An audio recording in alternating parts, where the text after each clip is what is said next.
The philosophy that I've used for years to overcome objections, and Rodney's trained on this, you'll talk about this quite a bit, is agree, answer or acknowledge, and ask. What most people get caught in is people are giving you objections, and then you are adding time, or you are talking too long, which gives them time to think, which is a huge no-no, or you are not finishing with a question in some way, okay? What I did, for what I always did is I would ask a question every time I spoke. If I spoke ever, I finished with a question 100% of the time. Now, is that uncomfortable? Yes. Is that natural?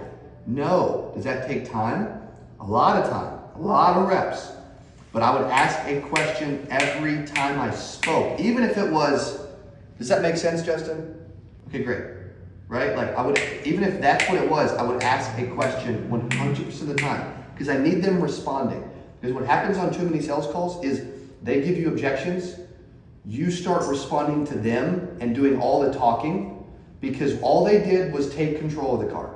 You ever feel this on some calls where you feel like you're responding to them and they're in charge and they're asking you the questions or they're telling you certain things and you're in defensive responsive mode? That's a terrible place to be. That's a downward spiral to never make a sale.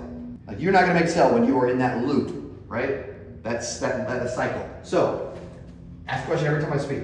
Also, if I have an example of like someone says, I'm not interested, right? Okay, I can still agree, answer, and ask, right? So in that case, I'm not interested. Okay, understood. I've had a bunch of people over the years that came to us that weren't interested.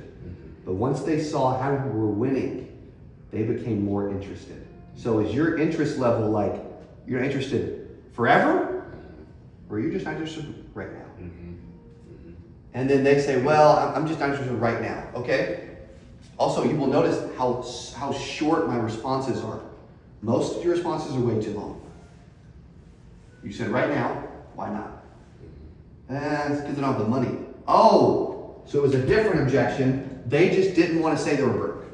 Very few people will come out and give you the real objection if it is embarrassing to a degree, okay? So then if they say I don't have the money, now you've got something to play with a little bit. Okay, when you say you don't have the money, how much money do you have or not have? Right? Like the responses are short and it's getting the ball down the field and they are responding to me. Well, what happens with some of that? Then I'm in the driver's seat. Dude, I went from not interested to 3 minutes later, all they're doing is answering my questions for 3 solid minutes. And I'm like way farther down the field than I would ever get.